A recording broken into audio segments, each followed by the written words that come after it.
Angleterre, 1743. Une foule de 2000 hommes en colère encercle un prédicateur frêle d'1,65 m sur la place de la ville. Des pierres volent dans les airs. Les poings sont levés. Le rugissement de la haine est assourdissant. Ce n'est pas un film. Ce n'est pas une légende. C'est John Wesley, un homme qui pesait à peine 54 kilos, debout seul dans l'œil d'une tempête démoniaque. Et voici ce qui est terrifiant. Il ne fuit pas, il ne supplie pas, il ne bronche même pas. Au lieu de cela, il ouvre la bouche et commence à prêcher. En quelques minutes, la rage fond. Des hommes adultes tombent à genoux en pleurant. Les violents deviennent des convertis. Les historiens ne peuvent toujours pas l'expliquer. Comment cet homme petit et malade commandait-il une telle autorité spirituelle dévastatrice? Comment chassait-il les démons d'un mot? Guérissait-il les malades d'une prière? Restait-il impassible alors que l'enfer lui-même essayait de le faire taire? Il savait quelque chose que l'Église moderne a enterré, quelque chose de si dangereux, si puissant, que si vous et moi le découvrions aujourd'hui, l'ennemi tremblerait à nos noms. Il ne s'agit pas de religion, il s'agit de guerre. Commentez votre ville maintenant. Dites-nous d'où vous regardez, et voici votre mission. Partagez cette vidéo avec au moins un ami qui a besoin d'entendre cela. Pas demain, maintenant. Parce que ce que vous êtes sur le point de découvrir pourrait tout changer. Si vous en avez assez d'être vaincu, assez d'être impuissant, assez de voir l'ennemi piétiner votre vie pendant que vous tenez une Bible dans une main et des excuses dans l'autre, alors vous êtes au bon endroit. Allons-y. Laissez-moi vous dire pourquoi vous perdez. Laissez-moi vous dire pourquoi les démons rient de vos prières. Laissez-moi vous dire pourquoi votre vie spirituelle ressemble à pousser un rocher en montée sous la pluie en portant des patins à roulettes. Ce n'est pas parce que vous ne priez pas assez, ce n'est pas parce que vous ne lisez pas assez votre Bible, ce n'est même pas parce que vous n'avez pas assez de foi. Vous perdez parce que vous êtes spirituellement obèse. Vous vous êtes gavé de confort, de divertissement, de commodité. Vous êtes obèse dans votre âme. Vous vous êtes gavé de confort, de divertissement, de commodité et d'auto-indulgence, jusqu'à ce que votre esprit puisse à peine bouger. Vous êtes un glouton à la table de ce monde, puis vous vous demandez pourquoi vous n'avez pas d'appétit pour Dieu. Vous êtes si plein de vous-même qu'il n'y a pas de place pour le Saint-Esprit. Et l'ennemi le sait. Il vous voit venir de loin, gavé, lent, alourdi par les chaînes de votre propre appétit. Et il ne prend même pas la peine de courir. Pourquoi le ferait-il? Vous n'êtes pas une menace. Vous êtes un téléphage spirituel tenant une épée que vous ne savez pas comment manier, portant une armure que vous êtes trop faible pour porter, vous appelant soldat tout en vivant comme un civil. Et ce n'est pas une insulte, c'est un diagnostic. Parce que si vous ne comprenez pas la maladie, vous ne prendrez jamais le médicament. Et le médicament est amer. Il a le goût de la mort. Il ressemble à une crucifixion. Mais c'est la seule chose qui vous sauvera. John Wesley a compris cela. Il n'a pas découvert une technique secrète qui rendait la guerre spirituelle plus facile. Il a découvert l'ancien chemin qui rendait la guerre spirituelle possible. Et ce chemin était pavé de faim. Une faim physique, délibérée, disciplinée. Pas le genre accidentel que vous ressentez quand vous êtes trop occupé pour déjeuner. Pas le genre de régime que vous faites pour rentrer dans votre jean. Mais le genre de faim qui écrase votre chair sous le poids de l'éternité. Le genre de faim qui dit à votre corps « Vous n'êtes pas en charge ici, vous ne pouvez pas dicter les termes de cette vie. Vous êtes un serviteur et vous apprendrez votre place. » Wesley jeûnait. Pas occasionnellement, pas quand il se sentait spirituel, pas quand c'était commode. Il jeûnait systématiquement, impitoyablement, sans relâche. Chaque mercredi et vendredi, du lever du soleil jusqu'à 3 heures de l'après-midi, Wesley ne mangeait rien. Pas de petit déjeuner, pas de déjeuner, pas de collation, rien sauf de l'eau, pendant des décennies, jusqu'au jour où il est mort à 87 ans. Et voici ce qui vous choquera. Il exigeait la même chose de chaque prédicateur méthodiste sous sa garde. Si vous vouliez être ordonné, vous deviez jeûner. Si vous refusiez de jeûner, vous ne pouviez pas prêcher. Point final. pas d'exception, pas de négociation, parce que Wesley savait quelque chose que nous avons oublié à notre époque de spiritualité au micro-ondes et de christianisme climatisé. Si vous ne disciplinez pas votre corps, vous n'avez aucune autorité dans l'esprit. Écoutez attentivement. Il ne s'agit pas de légalisme. Il ne s'agit pas de gagner la faveur de Dieu par l'autopunition. Il s'agit de positionnement. Il s'agit de créer de l'espace. Il s'agit d'enlever les obstacles qui se dressent entre vous et la présence manifeste de Dieu. Pensez-y comme ceci. Votre chair est un rideau épais qui pend entre votre esprit et le royaume spirituel. Chaque fois que vous la nourrissez, vous rendez ce rideau plus lourd. Chaque fois que vous la choyez, vous le rendez plus épais. Chaque fois que vous obéissez à ses demandes, vous lui donnez plus d'autorité sur vous. Et finalement, ce rideau devient si dense que vous pouvez à peine entendre la voix de Dieu. Vos prières semblent rebondir sur le plafond, votre adoration semble mécanique, votre lecture de la Bible semble être des devoirs. Vous savez que Dieu est là, quelque part, mais il semble à 1 million de kilomètres, et vous le blâmez. Vous pensez qu'il est distant, vous pensez qu'il est silencieux, vous pensez qu'il se retient de vous. Mais la vérité est plus terrifiante. Il vous a crié dessus tout le temps. Vous ne pouvez tout simplement pas l'entendre par-dessus le rugissement de vos propres appétits. Vous avez enterré sa voix sous des couches d'auto-gratification. Vous avez noyé le murmure de l'esprit avec le bruit de votre propre confort. Et l'ennemi adore ça. Parce qu'un chrétien qui ne peut pas entendre Dieu est un chrétien qui ne peut pas obéir à Dieu. Et un chrétien qui ne peut pas obéir à Dieu est un chrétien qui ne représente aucune menace pour le royaume des ténèbres. Mais quand vous jeûnez, quand vous affamez délibérément, intentionnellement votre chair, vous amincissez ce rideau. Vous affaiblissez la barrière, vous faites taire le bruit, et soudain la voix de Dieu devient cristalline. Soudain, vous pouvez discerner les esprits. Soudain, vous avez autorité sur les démons qui vous terrorisaient. Soudain, vous ne jouez plus à l'église. Vous êtes en guerre, et vous gagnez. C'est ce que Wesley a découvert. C'est pourquoi il pouvait entrer dans une émeute et en sortir avec un réveil. C'est pourquoi il pouvait prêcher à 100 000 personnes dans un champ et en voir 20 000 se convertir. C'est pourquoi il a parcouru 400 000 kilomètres à cheval, prêché 40 000 sermons, écrit 200 livres et fondé un mouvement qui a changé le monde. Pas parce qu'il était naturellement doué. Pas parce qu'il avait une personnalité charismatique, pas parce qu'il avait une grande plateforme ou une équipe marketing ou une stratégie de médias sociaux, mais parce qu'il avait discipliné sa chair à la soumission. Il avait entraîné son corps à obéir à son esprit, et son esprit était si finement accordé à la voix de Dieu que lorsqu'il parlait, ce n'était pas seulement John Wesley qui parlait, c'était le Tout-Puissant utilisant un roseau creux. C'était le Saint-Esprit coulant à travers un tuyau propre. C'était la puissance du ciel canalisée à travers un homme qui avait enlevé chaque obstacle, chaque distraction, chaque loyauté concurrente. Et vous voulez ce pouvoir. Je sais que vous le voulez. C'est pourquoi vous regardez encore. C'est pourquoi quelque chose en vous s'agite en ce moment. C'est pourquoi vous ressentez ce mélange de conviction et d'espoir qui monte dans votre poitrine. Mais laissez-moi être brutalement honnête avec vous. Vous n'aurez jamais ce pouvoir si vous continuez à vivre comme vous vivez. Vous ne vaincrez jamais l'ennemi si vous ne pouvez pas vaincre votre propre appétit. Vous ne chasserez jamais les démons si vous ne pouvez pas chasser l'envie d'un épisode de plus, d'un scroll de plus, d'une collation de plus, d'une dose de dopamine de plus, de n'importe quelle drogue que vous utilisez pour engourdir la douleur du vide spirituel. Et je ne parle pas seulement de nourriture. Je parle de chaque appétit, chaque confort, chaque indulgence, chaque petit compromis que vous faites avec votre chair qui murmure « Juste cette fois, juste un peu. Tu le mérites, tu as été bon. Dieu comprend. » Non, il ne comprend pas. Il commande. Il dit « Si quelqu'un veut venir après moi, qu'il renonce à lui-même, qu'il se charge chaque jour de sa croix et qu'il me suive. Chaque jour. Pas quand vous en avez envie, pas quand c'est commode. chaque jour. Et renoncer à soi-même ne signifie pas sauter le dessert.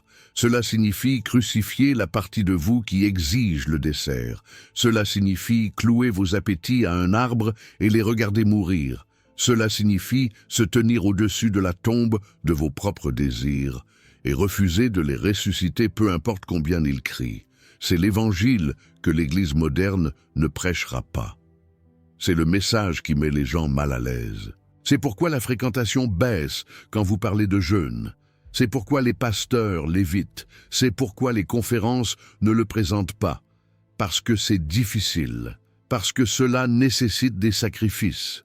Parce que cela expose le mensonge que nous nous racontons depuis des décennies. Que nous pouvons avoir les deux mondes. Que nous pouvons servir à la fois Dieu et le confort. Que nous pouvons être des disciples sans discipline. Que nous pouvons avoir le pouvoir sans le prix. Et c'est un mensonge du fond de l'enfer. Jésus ne vous a jamais promis le confort, il vous a promis une croix. Paul ne vous a jamais promis la facilité, il vous a promis que vous partageriez les souffrances du Christ. Les apôtres ne vous ont jamais promis une vie confortable, ils vous ont promis la persécution, la tribulation et la communion de ces souffrances. Et pourtant, nous avons construit des empires chrétiens entiers sur la promesse de bénédiction sans sacrifice, de victoire sans guerre, de couronne sans croix. Nous avons transformé l'Évangile en un séminaire de développement personnel. Nous avons réduit le Saint-Esprit à un coach de vie. Nous avons transformé l'Église en une séance de thérapie où tout le monde obtient un trophée de participation et où personne ne se fait jamais dire qu'il a tort. Et puis, nous nous demandons pourquoi nous sommes impuissants. Nous nous demandons pourquoi nos prières ne fonctionnent pas. Nous nous demandons pourquoi les démons n'ont pas peur de nous. Nous nous demandons pourquoi nous ressemblons exactement au monde avec un vocabulaire légèrement meilleur. John Wesley ne ressemblait pas au monde, il ressemblait à un homme possédé. Et il l'était. Il était possédé par le Saint-Esprit, il était contrôlé par une puissance au-delà de lui-même. Il était saisi par une vision de l'éternité qui faisait paraître les conforts terrestres comme des ordures. Il voyait les masses de l'humanité glisser vers l'enfer et il ne pouvait pas manger. Il ne pouvait pas dormir. Il ne pouvait pas se reposer. Il était poussé par une urgence sainte qui le consumait de l'intérieur. Et cette urgence était alimentée par le jeûne. Parce que quand vous jeûnez, vous vous souvenez de ce qui compte. Quand vous jeûnez, le trivial disparaît. Quand vous jeûnez, vos priorités se réorganisent. Quand vous jeûnez, vous arrêtez de vous soucier de l'approbation des hommes et commencez à vous soucier de l'approbation de Dieu. Quand vous jeûnez, vous arrêtez de mesurer le succès par les chiffres et commencez à le mesurer par l'obéissance. Quand vous jeûnez, vous arrêtez de demander « Qu'est-ce qui me rendra heureux ?» et commencez à demander « Qu'est-ce qui me rendra saint ?» Et la sainteté est le sol dans lequel pousse le pouvoir. Vous ne pouvez pas avoir d'autorité spirituelle sans sainteté personnelle. Vous ne pouvez pas commander aux démons si vous obéissez encore à votre chair. Vous ne pouvez pas lier l'ennemi si vous êtes encore lié par vos appétits. Ça ne fonctionne pas comme ça. Ça ne l'a jamais fait. Ça ne le fera jamais. Écoutez ce que Wesley a dit. Certains ont exalté le jeûne religieux au-delà de toute écriture et raison, et d'autres l'ont complètement méprisé. Vous entendez ça? Il dit qu'il y a deux fossés. D'un côté, vous avez des gens qui transforment le jeûne en une œuvre de justice, qui pensent qu'ils peuvent gagner la faveur de Dieu en se privant de nourriture, qui l'utilisent comme un badge spirituel d'honneur. C'est de l'orgueil, c'est du légalisme, c'est de la poubelle. Mais de l'autre côté, et c'est là que la plupart d'entre nous vivent, vous avez des gens qui le méprisent complètement, qui ne jeûnent jamais, qui ne l'envisagent même jamais, qui pensent que c'est une relique de l'Ancien Testament qui n'a pas sa place à l'ère de la grâce. Et ce n'est pas de la liberté, c'est de la folie, c'est un suicide spirituel. Parce que le jeûne ne consiste pas à gagner quoi que ce soit. Il s'agit de vous positionner pour recevoir ce que Dieu a déjà offert. Il s'agit de nettoyer le canal pour que le pouvoir puisse couler. Il s'agit d'aiguiser l'épée pour qu'elle puisse couper. Il s'agit d'accorder l'instrument pour qu'il puisse jouer les bonnes notes. Et si vous ne jeûnez jamais, votre instrument est désaccordé. Votre épée est émoussée. Votre canal est bouché. Et vous essayez de faire la guerre spirituelle avec des armes qui ne fonctionnent pas. Voici ce qui est terrifiant. L'Église primitive le savait. Les apôtres le savaient, les pères du désert le savaient, les réformateurs le savaient, les grands revivalistes le savaient. Charles Finet jeûnait, David Brainerd jeûnait, George Whitefield jeûnait, Jonathan Edwards jeûnait, Smith Wigglesworth jeûnait. Ils jeûnaient tous, pas parce qu'ils étaient super spirituels, mais parce qu'ils comprenaient la bataille. Ils comprenaient que le royaume de Dieu souffre violence, et les violences en emparent. Et vous ne pouvez pas être violent dans l'esprit si vous êtes passif dans la chair. Vous ne pouvez pas prendre d'assaut les portes de l'enfer si vous ne pouvez même pas sauter le petit déjeuner. Vous ne pouvez pas piller le camp de l'ennemi si vous ne pouvez pas résister à l'envie d'un hamburger. Et je sais que cela semble dur. Je sais que cela offense vos sensibilités. Je sais que vous voulez que je vous affirme et vous dise que vous faites très bien et que Dieu vous aime tel que vous êtes. Et il vous aime. Mais il vous aime trop pour vous laisser tel que vous êtes. Il vous aime trop pour vous laisser rester faible. Il vous aime trop pour vous laisser rester vaincu. Il vous aime trop pour vous voir gaspiller votre vie dans le confort quand vous avez été créé pour la conquête. Alors laissez-moi vous donner l'arme. Laissez-moi vous remettre l'épée que Wesley maniait. Ce n'est pas compliqué. Ce n'est pas mystique. Ce n'est pas une connaissance secrète qui nécessite un diplôme de séminaire. C'est simple, c'est ancien, c'est brutal et ça marche. Le voici. Jeûnez 2 fois par semaine. Wesley a choisi mercredi et vendredi. Vous pouvez choisir des jours différents si vous en avez besoin, mais choisissez-en 2. Et ces jours-là, ne mangez pas jusqu'à 3 heures de l'après-midi. C'est 9 heures depuis le lever du soleil. 9 heures de faim. 9 heures de votre chair qui vous crie dessus, 9 heures de tentation, 9 heures de faiblesse, 9 heures de mort à vous-même. Et pendant ces 9 heures, priez. Pas seulement des prières rapides, pas seulement des prières « Dieu bénisse ma journée », mais des prières de guerre. Intercession, gémissement, lutte. Criez à Dieu pour les âmes, pour le réveil, pour la percée, pour que le royaume vienne et l'ennemi tombe. Utilisez cette faim. Laissez-la vous mettre à genoux. Laissez-la vous rappeler que vous avez été fait pour plus que 3 repas par jour et un lit confortable. Laissez-la réveiller quelque chose de primitif dans votre esprit, quelque chose que l'Église moderne a sédaté avec des beignets et du café et des sermons motivants. Laissez-la aiguiser vos sens spirituels jusqu'à ce que vous puissiez sentir le soufre de l'activité démoniaque et goûter la douceur de la présence de Dieu. Et voici ce qui va se passer. Au début, ce sera l'enfer. Votre corps se rebellera. Votre esprit vous donnera 1000 raisons d'abandonner. Vous vous sentirez faible, vous vous sentirez étourdi, vous serez irritable. Vous vous demanderez si c'est même sain. Vous vous direz que Dieu n'exige pas cela, que vous êtes extrême, que le jeûne est pour les temps anciens et que nous avons de meilleures méthodes maintenant. Et c'est là que vous devez persévérer. C'est là que vous devez vous rappeler que votre chair est une menteuse. Elle vous a menti toute votre vie, vous disant que vous avez besoin de choses dont vous n'avez pas besoin, que vous méritez des choses que vous ne méritez pas, que vous ne pouvez pas survivre à des choses auxquelles vous pouvez absolument survivre. Votre chair est un tyran manipulateur qui a régné sur votre vie trop longtemps, et la seule façon de détrôner un tyran est par la force.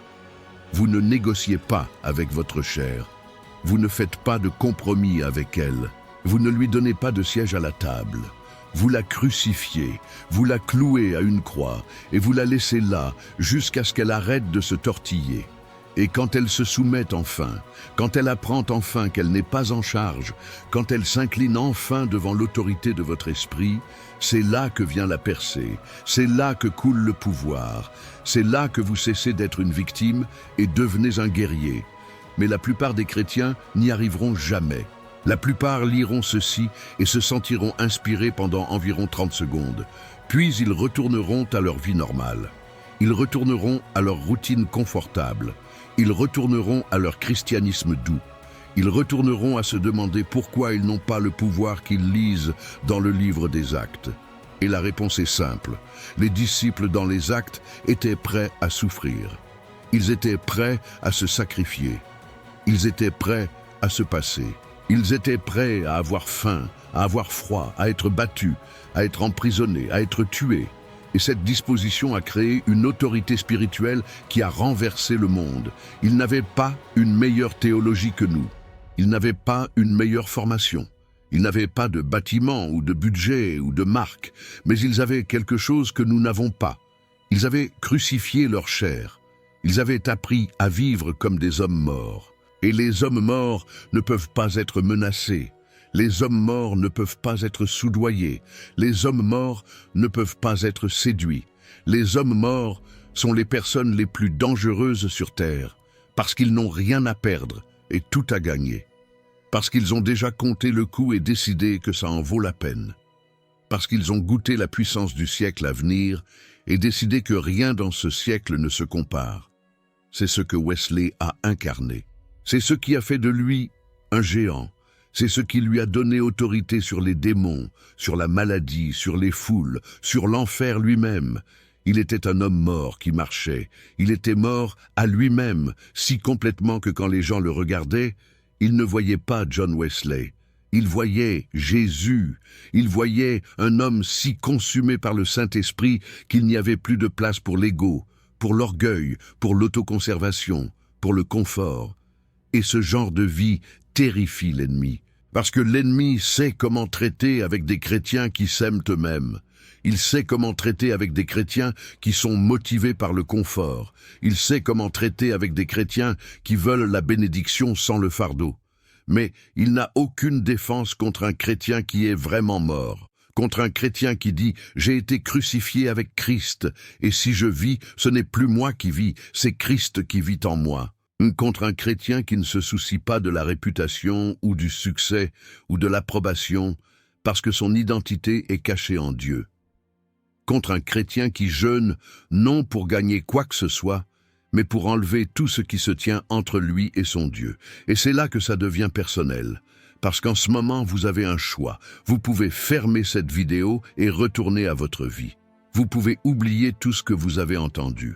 Vous pouvez vous dire que c'est trop extrême, que vous allez bien, que Dieu n'exige pas ce niveau d'engagement. Et vous pourriez avoir raison. Vous pourriez aller bien. Mais bien n'est pas ce à quoi Dieu vous a appelé. Bien n'est pas ce pourquoi les apôtres sont morts. Bien n'est pas ce que Jésus voulait dire quand il a dit « Je suis venu afin que les brebis aient la vie et qu'elle l'ait en abondance. » La vie abondante n'est pas une vie confortable. La vie abondante est une vie puissante. La vie abondante est une vie victorieuse. La vie abondante est le genre de vie qui fait trembler les démons et réjouir les anges. Et vous n'aurez jamais cette vie si vous n'êtes pas prêt à vous sacrifier pour elle. Vous n'aurez jamais l'autorité que vous désirez si vous n'êtes pas prêt à payer le prix. Vous ne marcherez jamais dans la puissance de l'esprit si vous marchez encore dans les désirs de la chair. C'est impossible. C'est comme essayer de voler en portant un rocher. C'est comme essayer de courir une course en traînant une ancre. C'est comme essayer de livrer une guerre en étant enchaîné à un mur. Vous ne pouvez pas le faire. Et au fond, vous savez que vous ne pouvez pas. C'est pourquoi vous êtes frustré. C'est pourquoi vous êtes insatisfait. C'est pourquoi vous sentez qu'il y a plus, mais vous ne pouvez pas l'atteindre. Parce qu'il y a plus. Et ça vous attend de l'autre côté de votre appétit. Alors voici mon défi pour vous. Et je dis cela avec chaque fibre de mon être. Je dis cela avec le poids de l'éternité pesant sur ma poitrine. Je dis cela comme quelqu'un qui a vu trop de chrétiens gaspiller leur vie dans des poursuites insignifiantes, pendant que l'enfer s'étend et le ciel pleure. Commencez à jeûner. Pas demain, pas la semaine prochaine, pas quand vous vous sentirez prêt. Parce que vous ne vous sentirez jamais prêt. Votre chair ne se portera jamais volontaire pour sa propre exécution. Vous devez la forcer, vous devez la prendre à la gorge et la traîner à l'autel et la sacrifier là. Et la façon dont vous faites cela, c'est en choisissant 2 jours cette semaine. Disons mercredi et vendredi pour honorer le modèle de Wesley, et ces jours-là, Vous ne mangez pas jusqu'à 3 heures de l'après-midi. Vous buvez de l'eau, vous priez, vous lisez votre Bible, vous adorez, vous intercédez, vous combattez, et quand votre estomac grogne, vous ne cédez pas. Quand votre esprit dit « juste cette fois », vous ne cédez pas. Quand vos collègues demandent pourquoi vous ne déjeunez pas, vous leur dites la vérité. « Je jeûne, je cherche Dieu, je me prépare pour la guerre. » Et vous ne vous excusez pas, vous ne reculez pas, vous ne donnez pas d'excuses, parce que vous ne faites pas cela pour eux. Vous faites cela pour le royaume. Vous faites cela pour les âmes qui sont en jeu. Vous faites cela parce que vous en avez assez d'être faible et vous êtes prêt à être fort. Vous faites cela parce que vous en avez assez d'être vaincu et vous êtes prêt à être victorieux. Vous faites cela parce que vous croyez, vraiment croyez, que Dieu récompense ceux qui le cherchent avec diligence. Et le jeûne est la forme la plus diligente de recherche qui existe. Maintenant, laissez-moi aborder la peur. Laissez-moi aborder la voix dans votre tête qui surgit déjà avec des objections. Et si j'ai une condition médicale? Et si je deviens trop faible? Et si ça affecte mon travail? Et si les gens pensent que je suis bizarre? Écoutez-moi très attentivement. Si vous avez une condition médicale légitime qui vous empêche de jeûner, alors vous devez chercher Dieu pour une forme alternative de discipline. Peut-être que ce n'est pas la nourriture, peut-être que ce sont les médias, peut-être que c'est le confort, peut-être que c'est le sommeil, peut-être que c'est autre chose. Le principe est le même. Sacrifiez quelque chose que votre chair exige pour aiguiser votre esprit. Mais pour la plupart d'entre vous, et je veux dire la plupart, il n'y a aucune raison médicale pour laquelle vous ne pouvez pas sauter le petit déjeuner et le déjeuner 2 fois par semaine. Vous avez juste peur. Vous avez peur de l'inconfort. Vous avez peur de la faiblesse. Vous avez peur de ressentir la faim. Et cette peur est exactement pourquoi vous devez faire cela. Parce que cette peur est votre chair qui essaie de maintenir le contrôle. Cette peur est la voix du tyran qui sait que son règne est sur le point de se terminer. Cette peur est l'ennemi qui murmure « Ne fais pas ça, tu n'as pas besoin de ça, c'est trop dur, c'est trop ». Et au moment où vous surmontez cette peur, au moment où vous obéissez à Dieu au lieu de votre estomac, au moment où vous choisissez la faim plutôt que le confort, c'est le moment où tout change. C'est le moment où votre autorité spirituelle commence à grandir. C'est le moment où vous entrez dans l'arène des guerriers. Et laissez-moi vous dire ce qui se passe ensuite. Après la première semaine, vous vous sentirez différent. Vous ne vous sentirez pas nécessairement plus fort physiquement, en fait, vous pourriez vous sentir plus faible. Mais spirituellement, vous vous sentirez plus aiguisé. Vous entendrez la voix de Dieu plus clairement. Vous discernerez des atmosphères spirituelles que vous manquiez.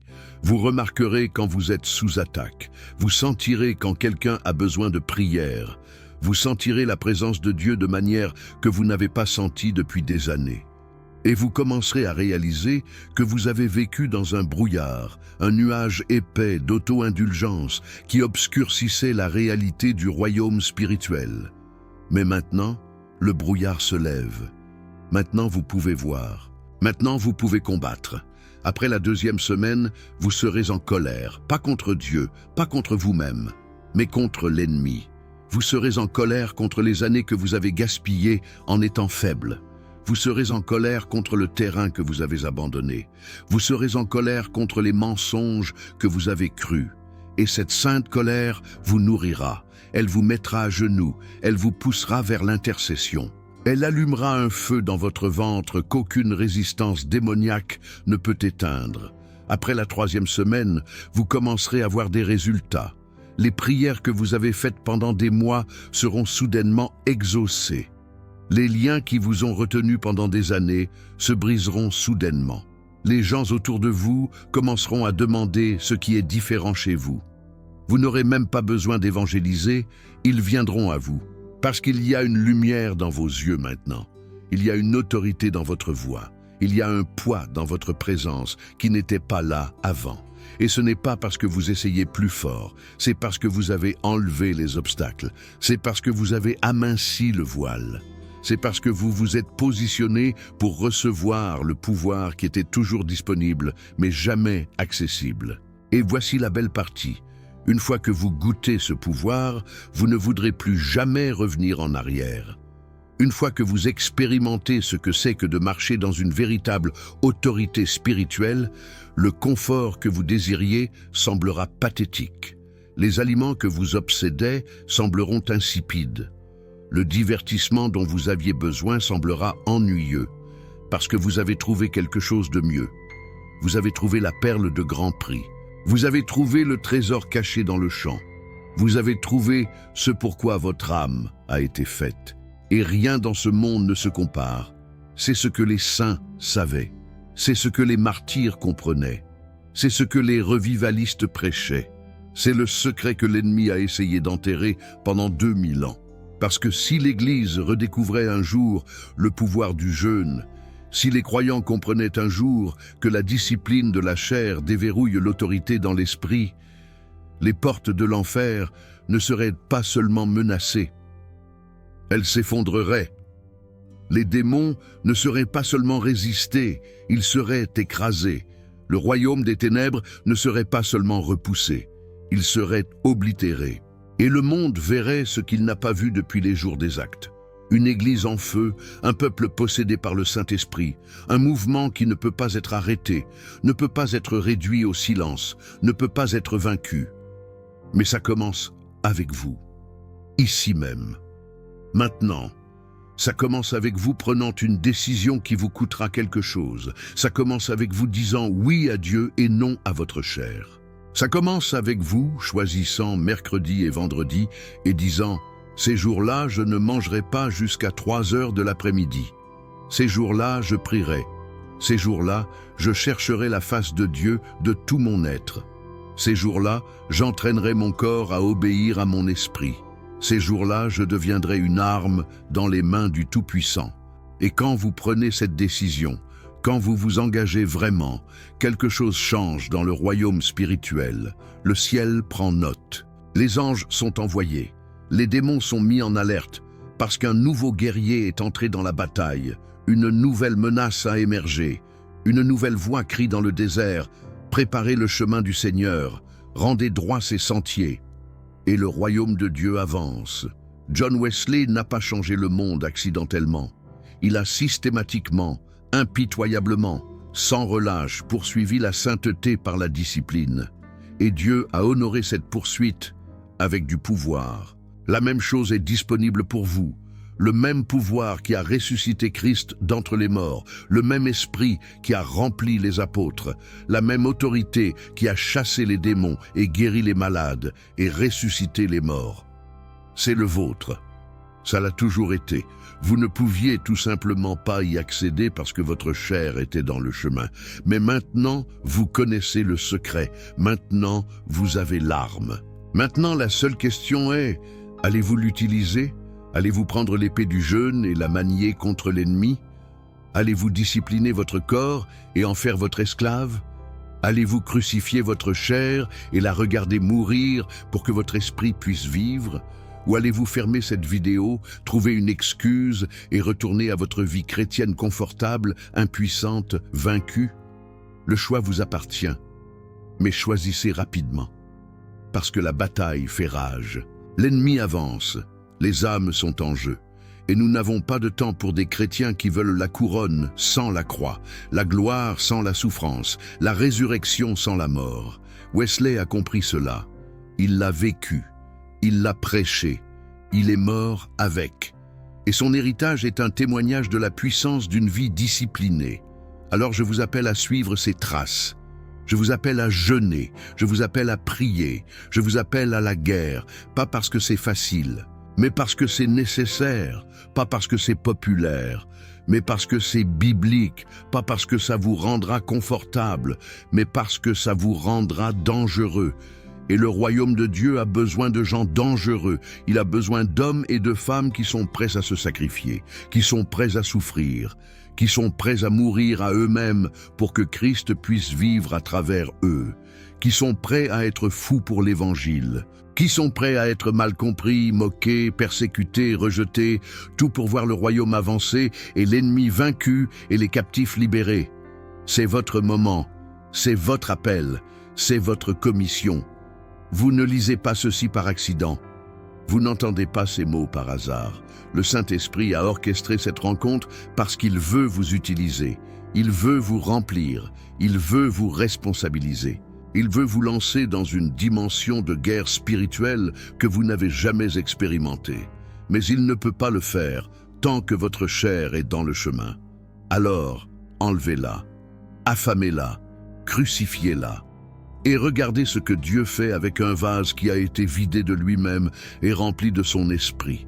Regardez comment il utilise une vie qui a été complètement rendue. Regardez comment il se déplace à travers quelqu'un qui est prêt à payer le prix que d'autres refusent de payer. Vous pourriez être cette personne. Vous pourriez être le prochain Wesley. Vous pourriez être l'étincelle qui allume le prochain grand réveil. Vous pourriez être la voix qui crie dans le désert et prépare le chemin pour le réveil. Mais seulement si vous êtes prêt, seulement si vous avez faim, pas de nourriture, mais de Dieu, pas de confort, mais de sa présence, pas de facilité, mais de sa puissance. Et cette faim sainte, désespérée, dévorante pour plus de Dieu, est cultivée par le jeûne. Elle est aiguisée par le sacrifice, elle est raffinée par la discipline, et elle est récompensée par une autorité qui secoue à la fois le ciel et l'enfer. Alors prenez l'engagement, choisissez vos jours, réglez votre alarme, dites à quelqu'un de vous tenir responsable, et puis faites-le, jeûnez, priez, cherchez, ayez faim. Et regardez comment Dieu répond à un cœur qui est prêt à aller jusqu'au bout. Regardez comment il déverse son esprit sur ceux qui font de la place pour lui. Regardez comment il confie sa puissance à ceux qui ont prouvé qu'ils peuvent la gérer en se conquérant d'abord eux-mêmes. Ce n'est pas de la théorie. Ce n'est pas de la spéculation, ce sont 2000 ans d'histoire de l'Église qui nous crient dessus. Ceux qui ont changé le monde étaient ceux qui se sont reniés eux-mêmes. Ceux qui ont marché dans la puissance étaient ceux qui ont pratiqué la discipline. Ceux qui ont vaincu l'ennemi étaient ceux qui ont d'abord vaincu leur chair. Et vous pouvez rejoindre leur rang. Vous pouvez vous tenir dans cette lignée. Vous pouvez prendre le manteau qu'ils ont porté, mais seulement si vous êtes prêt à payer le prix qu'ils ont payé, seulement si vous êtes prêt à vivre la vie qu'ils ont vécue, seulement si vous êtes prêt à mener le combat qu'ils ont mené. L'arme secrète est dans vos mains maintenant. Utilisez-la, et que Dieu ait pitié du royaume des ténèbres, parce que vous êtes sur le point de devenir la chose la plus dangereuse qu'il ait jamais affrontée, un chrétien qui a appris à jeûner.